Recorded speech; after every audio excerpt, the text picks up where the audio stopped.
أعوذ بالله من الشيطان الرجيم بسم الله الرحمن الرحيم গণমানুষের সংগঠন বাংলাদেশ জামাত ইসলামী ছাতক উপজেলা কর্তৃক আয়োজিত আজকের ছাত্র নাগরিক সমাবেশ উপস্থিত ছাতকের দাড়িপাল্লার কান্ডারি, ছাতকের গণমানুষের নেতা, আমাদের সকলের শ্রদ্ধার দায়িত্বশীল আব্দুস সালাম আল মাদানী, উপস্থিত ঢাকা বিশ্ববিদ্যালয় কেন্দ্রীয় ছাত্র সংসদ ডাকসুর কার্যনির্বাহী সদস্য, সুনামগঞ্জের কৃতি সন্তান শাহিনুর রহমান, উপস্থিত ছাতকের বিভিন্ন পর্যায়ের নেতৃবৃন্দ, শহীদ পরিবারের সদস্যবৃন্দ,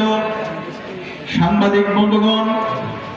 বিপ্লবী ছাত্র জনতা, আসসালামু আলাইকুম ওয়া রাহমাতুল্লাহি ওয়া বারাকাতুহু।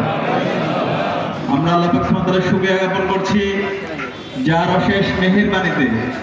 ফ্যাসিবাদ মুক্ত বাংলাদেশে আজকের ছাত্র নাগরিক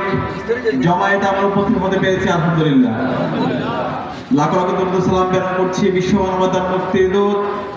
সরওয়ারে কায়নাত বিশ্বনবী হযরত মুহাম্মদ মুস্তাফা সাল্লাল্লাহু আলাইহি ওয়াসাল্লামের প্রতি, যার আদর্শ বিধান প্রতিষ্ঠা করার জন্য আমাদের সব ধরনের কর্মপ্রচেষ্টা সাল্লাল্লাহু আলাইহি ওয়াসাল্লাম। শ্রদ্ধার সাথে স্মরণ করছি আজাদী আন্দোলনের সকল শহীদদের, বিশেষ করে জুলাই বিপ্লবের শহীদ আবু সাইদ, শহীদ ওয়াসিম, শহীদ আলী রায়হান, শহীদ শান্ত সহ বিপ্লবের সকল শহীদদের, যাদের আত্মত্যাগের মাধ্যমে আজকে আমরা ফ্যাসিবাদ মুক্ত বাংলাদেশ পেয়েছি। এবং একই সাথে আমরা সকল গাজী ভাই বোনদের জন্য দোয়া করছি, যারা এখন হাসপাতালের ভিতরে কাতরাচ্ছেন, যারা তাদের চোখ হারিয়েছেন, পা হারিয়েছেন, এখনো পঙ্গু অবস্থায় আছেন। একই সাথে দোয়া করছি বাংলাদেশের সাবেক প্রধানমন্ত্রী, যিনি সবসময় আধিপত্যবাদের বিরুদ্ধে, আগ্রাসনের বিরুদ্ধে, অন্যায়ের বিরুদ্ধে প্রতিবাদ করেছেন,